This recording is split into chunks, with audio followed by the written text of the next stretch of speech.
Today's Analytics Cafe with your host, Bianca Jane. Welcome everybody. This is Bianca and your host for Analytics Cafe. And today I have the pleasure of talking with Stella Lee, who's the director at Paradox Learning. And today our topic is all about AI and learning analytics. So welcome, Stella. Hi, Priyanka. Thank you for having me. Yes, it's such a pleasure. I'm so excited about this conversation. I'm looking forward to learning a lot. So before we get into our conversation, could you please introduce yourself? Sure. As you say, my name is Stella. I'm based in Vancouver, Canada. Kind of sunny today. I have about 20 years of experience primarily in online learning. I started as an academic. I got my PhD in computer science, and also I have a background in art and design. And then I had kind of moved my way out, or mostly from academia into consulting. So I've been doing my consulting work for the past 6 years.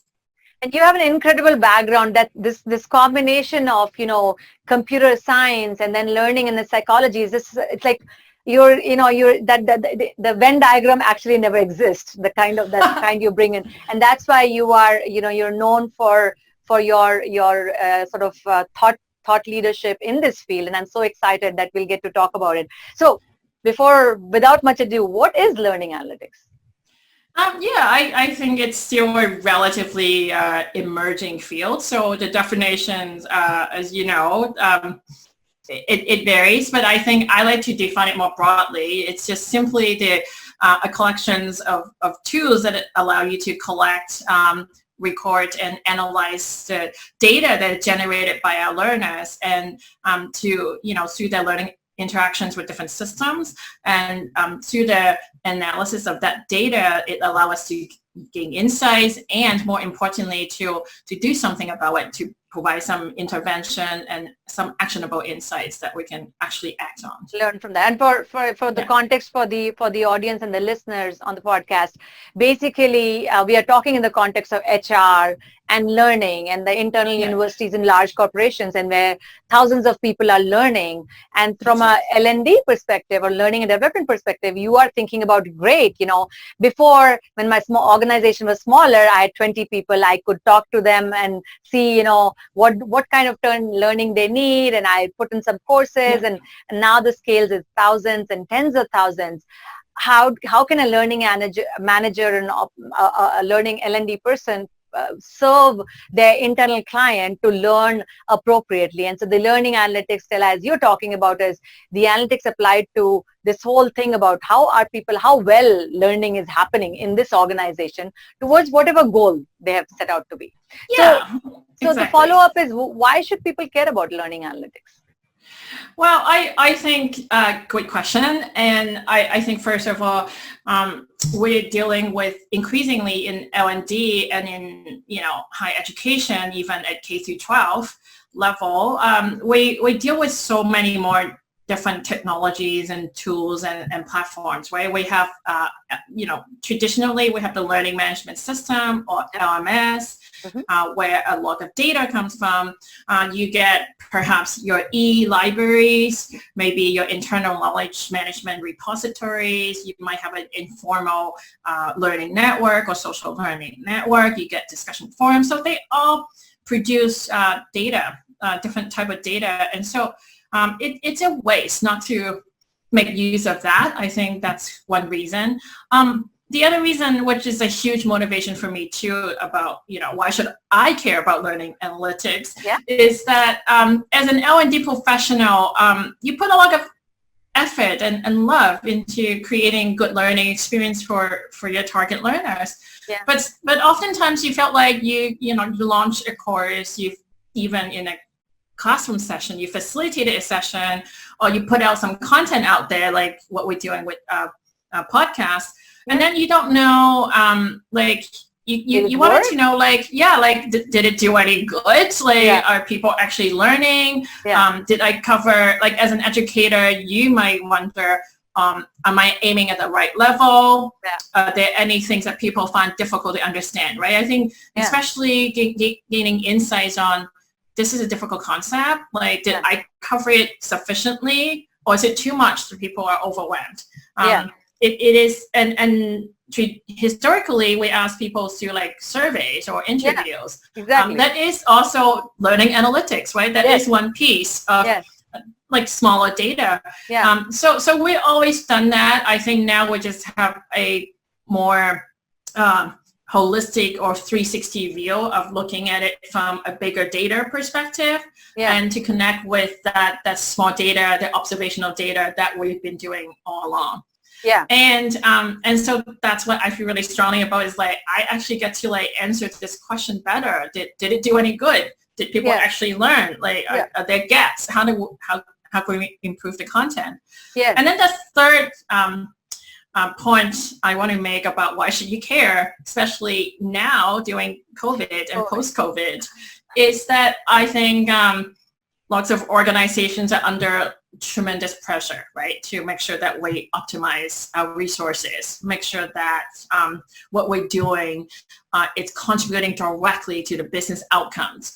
I think L&D is being held much more accountable during this time to say, like, are we allocating these resources wisely? Are we optimizing things? Like, are we training people where they need to be trained?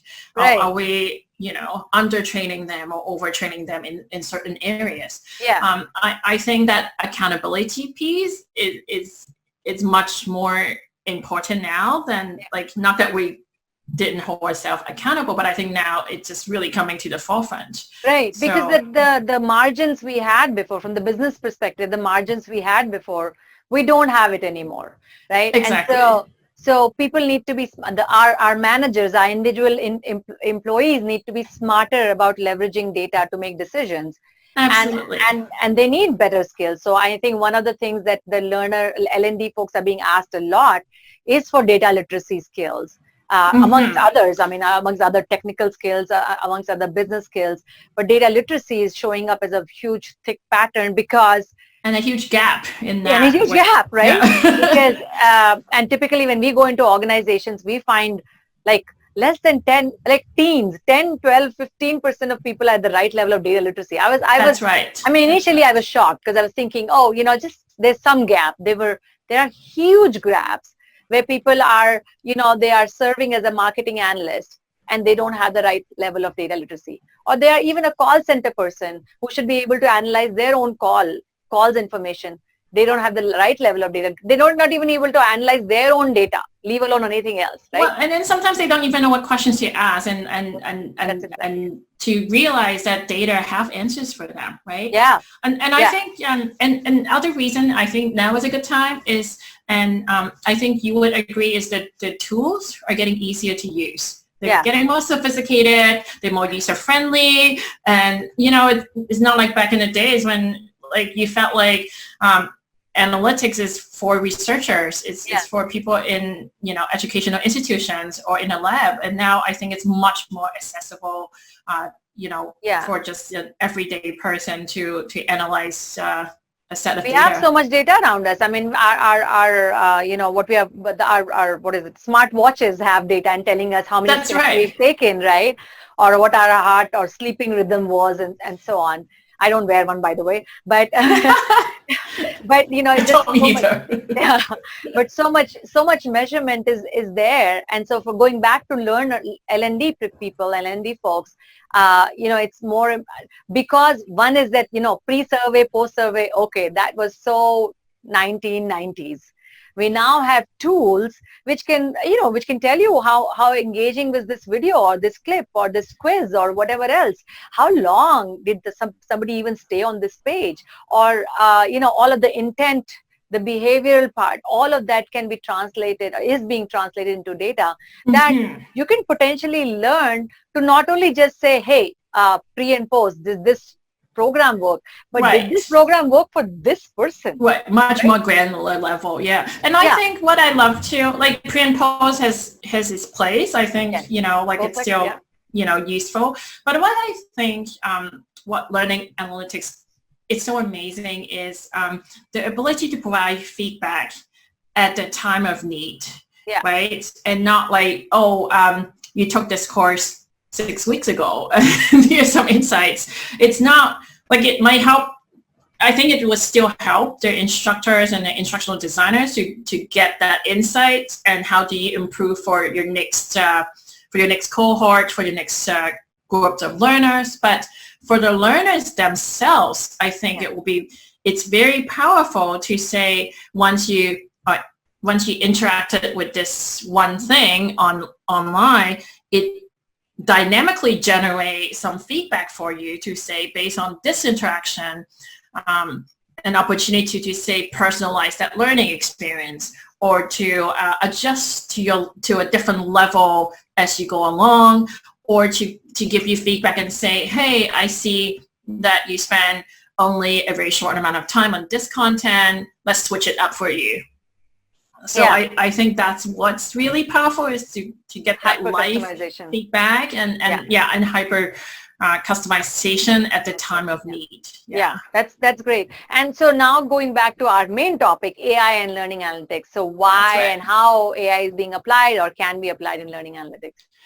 Yeah, and I think I was just chatting to you earlier, and I felt like it's getting to the point AI is almost redundant in learning analytics. It's implicit that we are always using a piece of AI or machine learning technology, in learning and in analytics, right? In measurement, in prediction. I think it's not necessarily AI. I'm not advocating every piece of learning analytics have to be AI enabled, but I think there are a lot more applications out there that incorporate AI. If that makes sense, if it helps you automate a process, I think AI is just making things easier, right? It makes it, it can automate process. It can aggregate large sets of data. It could help us make sense of and coming up with patterns to understand things. So, for example, when we talk about personalized learning, when you're dealing with a lot of content, in the past, humans will handpick them manually, right? To say, okay, Priyanka, you're at this level, you're an expert in data, so your learning needs are very different than somebody just starting in this journey of understanding data. So I think these are the content that you should look into to deepen your knowledge. I have to hand pick those for you. But AI, what is great is that you can do this at a larger scale with massive amount of content and still able to come up with some sort of pattern and say, okay, for experts like you with this kind of profile and this kind of knowledge and this kind of understanding, these are the content that are good for you. So I think AI just makes things easier in pushing out and dealing with learning analytics at scale. It's also able to perhaps do things a little bit differently, able to zoom into a very subset of data and help us triangulate the data better.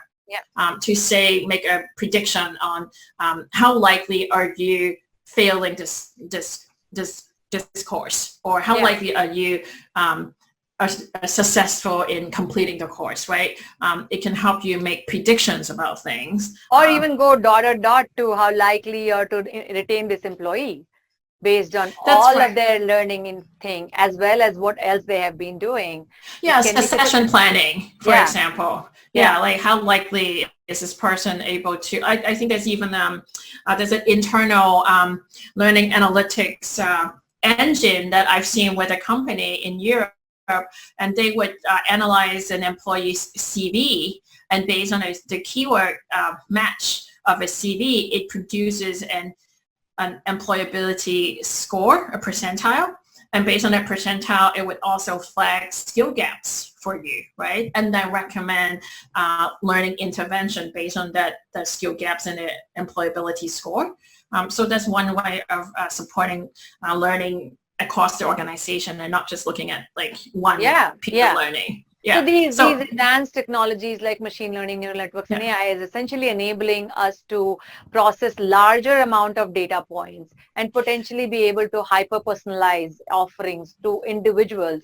So, so that, somebody doesn't have to do this massive work of grid work of employee by employee recommendation. It just doesn't work. So I'm hearing recommendation as one of the applications. I also heard just from the CV perspective, which sort of was like it was making me think about, that all then is a function of the keywords I put in my CV and so on. So what are the challenges? What are the opportunities? What are the limitations in this, this endless application of AI? How much time do we have? Yeah.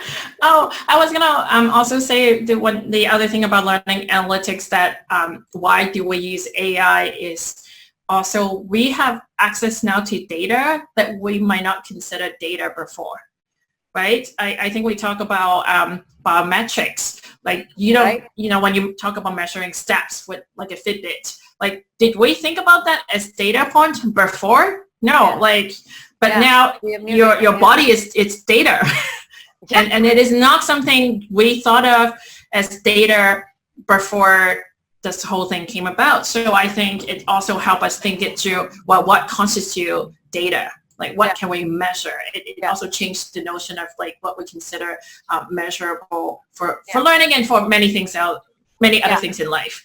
But let's get back to the limitations and challenges and stuff. I mean, it's just like any new technology. There are many limitations and challenges. And I think the one that we often talk about is what we call black box algorithm. I'm sure you're familiar with that. I'm sure you deal with that in your own work.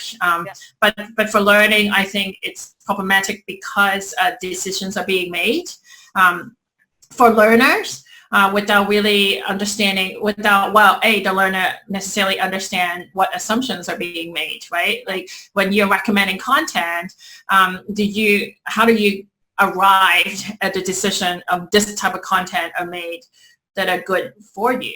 Like how do you know that like Amazon as an example, it's a learning example, but I think it's an example that I think everybody can relate to.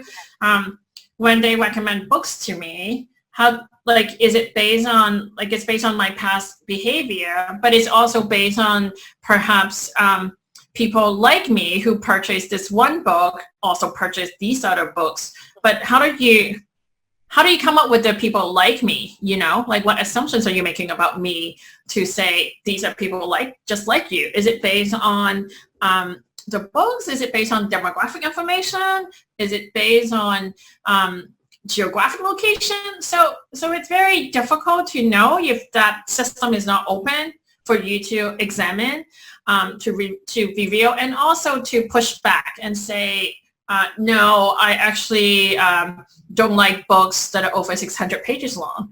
To say, well, please don't ever recommend this to me. And learning is very tricky because, of course, it is one thing to say the learners don't like it, but just because they don't like it, is it good for them? Just because people don't like to take vitamins, well, you still should take vitamins, know? So I think there's a nuance there between having learner to control and push back, and also having perhaps instructors and instructional designer to review the system to say, I think this recommendation is good for learners to challenge them a little bit, to get them out of the comfort zone. But that's not open for us to even look at. Yeah, and what this is also making me think, so let's say there's a data scientist sitting in your organization and a few data scientists, and they're building these kind of algorithms. But as a learning and development manager or a leader, if you don't understand, you don't have enough data literacy to understand the constraints, the explainability. Right. You don't understand the boundaries of how these decisions, even false positive, false negative. If you don't understand, there is no statistics here, and there's a X% of time it's going to be falsely negative, and so on and so forth. You can't bring it up. So I think what I'm trying to, and perhaps your comments on how important data literacy is for even the L&D folks, even though they may not be hands-on building a machine learning or data, NN model, but there should be a baseline awareness, right, and comprehension about how these things are impacting your organization. I think if you don't know that your LMS, for example, it's collecting data, and you have to look into are these data being collected justified? do you need all of that? Because there's also the danger of now that technology can collect all sorts of things, but just because they can, should you? From the privacy perspective, are you saying from the privacy? From my privacy, from my surveillance, and also like from even a human resource perspective, do you want to spend time analyzing this data set that actually does not inform you about learning? Not every piece of data is equally, holds equal information. And exactly. So you need to make decisions as an L&D manager to say, well, let's focus more on collecting data that actually tell us about learner engagement. And what does that mean? That you need to translate into and break it down into what is observable, what's measurable, and how do you then connect those data into some feedback systems to say, well, okay, we get this insight. Now what are we going to do about it, right? And that's all back to your point about having the baseline data literacy as the work that you've been doing of trying to get organizations to up their level a little bit, right? In terms of at least able to ask these questions. Yes, because data doesn't speak, it only answers to intelligent questions. If you ask intelligent questions, you'll get intelligent answers back. Exactly. So we can, Laurie, Stella, we can talk endlessly about this. But one thing I want to say, I want to bring it back to our practical. Like all of this is great. Where should the organize? How should they get started on this journey? Yeah, I think the first thing, if you want to get started in, applying learning analytics is you define your challenge, define your learning analytics challenge. Because like we're saying, many technologies would give you analytics. It would give you analytics on your completion rate, your attrition rate, the test scores. But like, is this addressing questions you want answers for, right? So you have to think about what are your pain points? What are some issues that you really want to know? Answers to. Why? Why are people doing that? Or how is this being done? Or like, it's just like what are agenda, the roadmap. You need a learning analytics roadmap. Yeah, because at the end of the day, it's helping you to solve this challenge, right? So you have to start, what I can always say, begin with the end in mind. Like start with like at the end, what you want the answers for. And then I think then you need to figure out like what are the metrics, like what are the metrics for successfully answering this question that you have. So just make sure you have the metrics that you can measure, right? You can observe, you can you can collect. And then you need to know like where your data coming from. Like, do you have data? Because, lots of L&D is still very paper-based. So you have to have data that you can get to collect. Data exists sometimes across different platforms. Do you have access to them? Do you know where to look for them? So I think just even to do like an audit of like where are the data, where does it sit, who owns them, how can I ask for them, what kind of data do I need to ask for, and then the part that I think I love the most that people often overlook is like how do you ensure your data quality? Because data analysts, I think I seen one research, they say they spend like about 60 to 70% on data cleansing, like huge, right? Like more. So I think that's one part that people easily overlook is like, do you have contaminated data or, do you have quality data that you can use? Like how do you get to the quality data part? So you're comparing apple and apple. So you're not like comparing different things. So make sure you have people that you can, clean your data with. And then finally, I think to also identify what kind of learning analytics tools you have in place already that you can use. A lot of LMS have some more basic analytics functions that you can start there. But mostly, I think people tend to export the data from there and plug it into more of a business intelligence or other data analytics tools externally. So you need to do an audit of like what's already in place and what tools we can use. Makes sense. Makes sense. And I like your sort of like start with the end in the mind. Sort of, and the way we, this is the what you described is what we describe as 3 key questions framework. How do you begin answering a question? Yeah. We use it in generally in the sense of analytics and your specific, you're That's talking right. about learning analytics. It's there in my book also, Behind Every Good Decision. We call it 3 key questions, where you start from the end in the mind, with the end in mind. So you talk about the top key metrics, then you talk about driver metrics, what drives those metrics.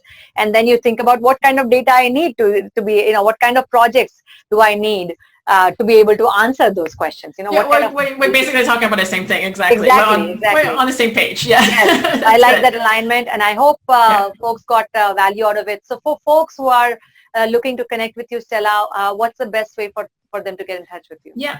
I, of course, email Stella at paradoxlearning.com or through my website, but I'm often most active on LinkedIn. So just Stella Lee on LinkedIn is where I engage most of the conversations. I'm also on Twitter at Stella L. I also post and share lots of insights and what other people are doing as well. That's great. As what you know, lots of great information out there. Yes, and what a great delight it has been for me to chat with this. Thank you so much. It's such a great. I had so much fun talking with you. So thank you for having me here again. Absolutely, and for folks and audiences out here, I hope you guys enjoyed it. Please comment and like and share, and we'll see you guys in the next